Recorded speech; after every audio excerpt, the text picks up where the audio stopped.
Time now for our international press review. Angela Yeo is here. Angela, where would you like to start? Well, I'd like to start with Iraq, because we're expecting the US President Barack Obama to fix a timetable for withdrawing combat troops from Iraq. And we have an article from the Christian Science Monitor, which is a US paper, talking about Europe's return to Iraq. Now, basically, the story is that France and Germany, we remember, opposed the US-led invasion. But now that things are changing, they're kind of turning their eyes towards investing in Iraq. Now, we've got an image of oil, for example, is one area. There's Nicolas Sarkozy, who was the French president, who was in Iraq a few weeks back, and also the German Foreign Minister, Frank-Walter Steinmeier. Now, the message is clear, according to the Christian Science Monitor.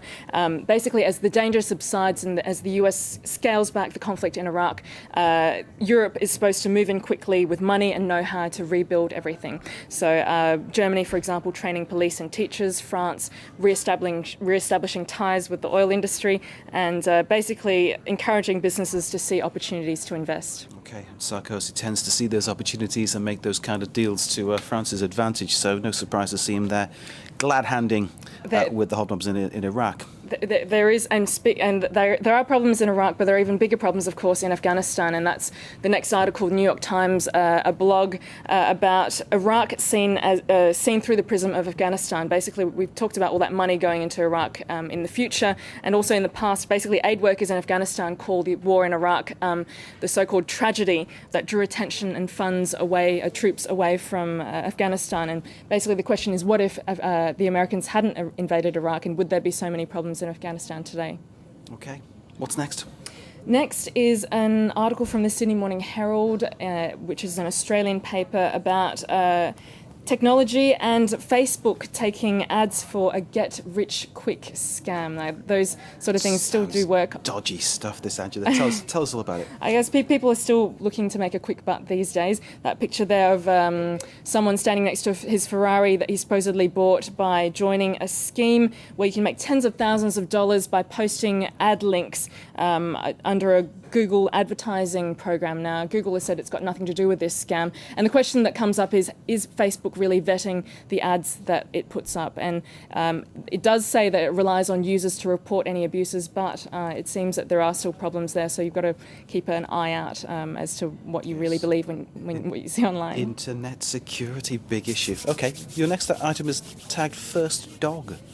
That's right. Well, I'm intrigued. It's a campaign promise that US President Barack Obama hasn't yet come through on, and that's the promise to his children. The daughters, yes. That's right. So the first article is from Época, which is a Brazilian publication online.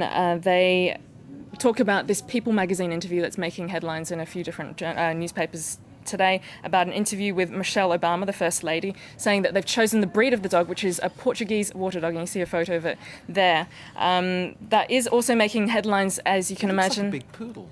It is kind of quite furry and is designed to be able to swim.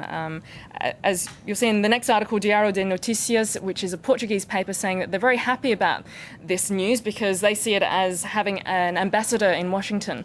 It's an opinion piece that says it's the Portuguese water dog is a good choice for many reasons. It's a hardy, hard-working dog, and it used to work on Portuguese ships and fishing boats, and actually would help with diving and pulling lines back and that sort of thing. So it would earn its feed at the end of the day. Is there a kind of receivism, which is the best breed for the president? You know, the presidential breed. Is there a favourite breed? Or?